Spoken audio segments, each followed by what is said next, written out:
दर्शकों, मैं हूं ज्योति शर्मा और बहुत स्वागत है आप सभी का हमारे इस बेहद खास कार्यक्रम जीवन दर्पण में। दर्शकों, जीवन कई बार समस्याओं से घिर जाता है और हमें उन समस्याओं से बाहर निकलने का रास्ता नहीं मिलता। अगर आपके साथ भी ये समस्या है, आपके साथ भी ये परेशानियां है कि जीवन में बहुत सारी समस्या और किस तरह से उन समस्याओं से बाहर निकला जाए, ये आपको समझ नहीं आ रहा, तब होगा आपकी हर समस्या का समाधान। और आपकी हर समस्या का समाधान करने के लिए इस वक्त मेरे साथ स्टूडियो में मौजूद हैं आचार्य नवल किशोर मिश्रा जी। आचार्य जी, बहुत स्वागत करूंगी खास कार्यक्रम में आपका।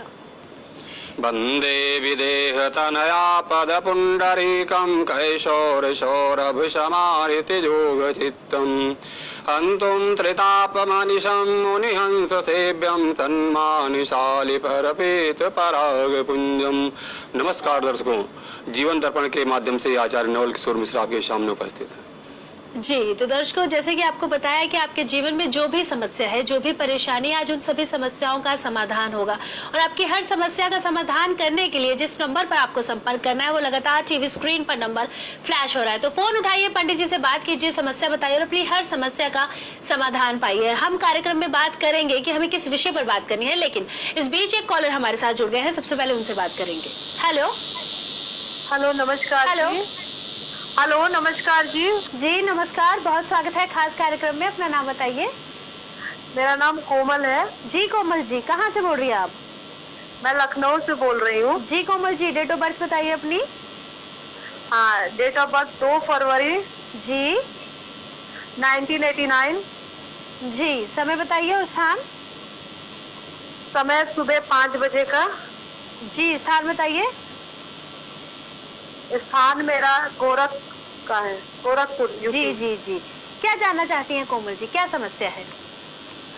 मेरी शादी नहीं हो रही है देवी जी। जी जी बिल्कुल, शादी की बात चल रही है और टूट जा रही है। जी बिल्कुल, बात होती है फिर रुक जाती है। जी पंडित जी आपको बताएंगे किस तरह से आपकी समस्या का समाधान हो सकता है। जी, जैसा कि देखा जाता है, द्वादश भाव होते हैं पत्रिका में द्वादश भाव पाए जाते हैं। द्वादश भाव को अलग अलग फल है, अलग अलग फल देने का तात्पर्य है। जैसे प्रथम भाव से शरीर, रूप, रंग इत्यादि का विचार किया जाएगा, इसी प्रकार से जो द्वादश भाव 12 भाव हैं, कुंडली 12 भावों को देख करके जब जो भी समस्या होती है, जो से अपने उस तत्व को लेकर के उस भाव से तुरंत विचार विमर्श करता है, उसको अवलोकन करता है कि यदि जब जाता है दर्शक और उसके पास समस्या को अपने बताएगा, अपनी समस्या को बताने के बाद में ज्योति उसके प्रश्न को सुन करके उसके देखता है, जो उसकी कुंडली है, पत्रिका है, पत्रिका में जरूर ध्यान देगा, पत्रिका में ध्यान देगा इसका कहां से प्रश्न है, कहां से इसका प्रश्न उठ रहा है। जैसे पंचम भाव ले लीजिए, पंचम भाव ले लीजिए, पंचम भाव संतान का होता है।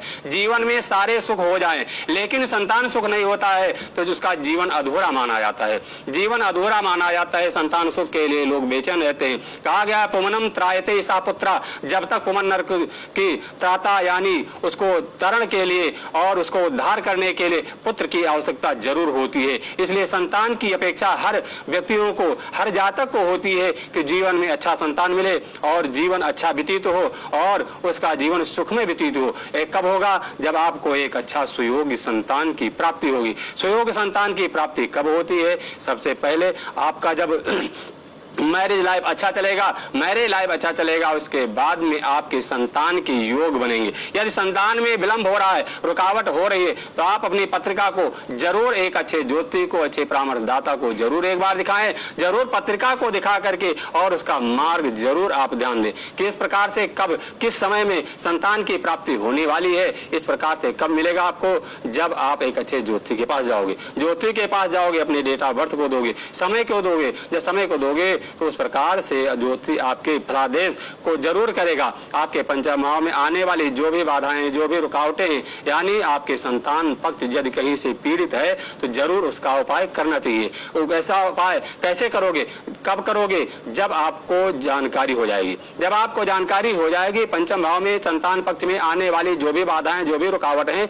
ये इस प्रकार से जब जानकारी हो जाएगी तो आप जरूर उसका निदान पाएंगे और उसका उपाय करेंगे तो आपको जरूर उसका लाभ मिलेगा। जैसे पंचम भाव में पापी ग्रह बैठे होते हैं, ग्रहों की दृष्टियां होती हैं, ग्रह शुभ और अशुभ कारक भी होते हैं। अशुभ ग्रह यदि जाकर के पंचम भाव में बैठ जाता है तो पंचम भाव से जो भी मिलने वाला शुभ फल है उस फल में निम्नता हो जाती है, यानी फल कम मिल पाता है। जब फल नहीं मिलता है, प्रयास करने पर आधा जीवन व्यतीत हो जाने पर भी संतान की प्राप्ति नहीं होती है तो मनुष्य बहुत दुखी हो जाता है, चिंतित हो जाता है, जातक परेशान हो जाता है, करे तो क्या करे उसके कुछ समझ में नहीं आता है। फिर लास्ट में उसको एक वही मार्ग बचता है कि अपनी पत्रिका को लेकर के अपने गुरु के पास, अच्छे ज्योतिषी के पास जाना पड़ता है। फिर उस पत्रिका को दिखाते हैं, पत्रिका में जैसा योग होता है, जैसा उपाय होता है वो ज्योतिषी अपने दर्शक को जरूर बताता है। प्रश्नकर्ता को जब बताएगा उस आधार से यदि उपाय करेगा तो जरूर संतान की प्राप्ति होती है। संतान की प्राप्ति के लिए जरूर उपाय करना चाहिए। और कब? जब देखा जाता है संतान पक्ष, यानी संतान पक्ष यानी पंचम भाव जो होता है, पंचम भाव शुभ ग्रह से दृष्ट हो, शुभ ग्रह उसमें बैठे हो और शुभ ग्रहों का घर हो तो जल्दी संतान की प्राप्ति होती है। संतान में जो भी बाधाएं आती है वो दूर हो जाती, बाधाएं आने नहीं पाती क्योंकि जब शुभ ग्रह है, शुभ स्थान है, शुभ ग्रह बैठे हैं, शुभ ग्रह की दृष्टि है और शुभ ग्रह उसमें विद्यमान है, शुभ ग्रहों की दशा मिलती है और गोचर आती है तो संतान की प्राप्ति समय पर हो जाती है।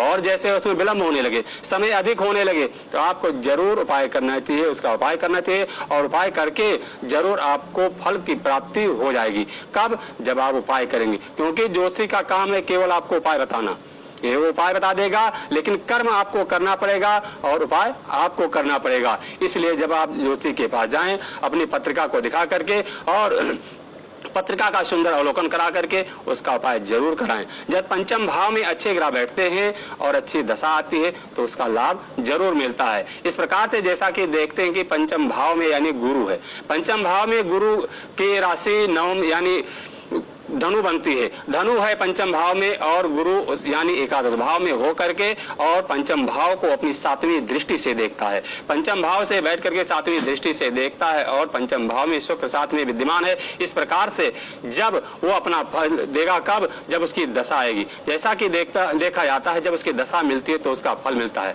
आइए हमारे साथ एक दर्शक जुड़े हुए हैं, जरूर। हरिओम, जय श्री राम।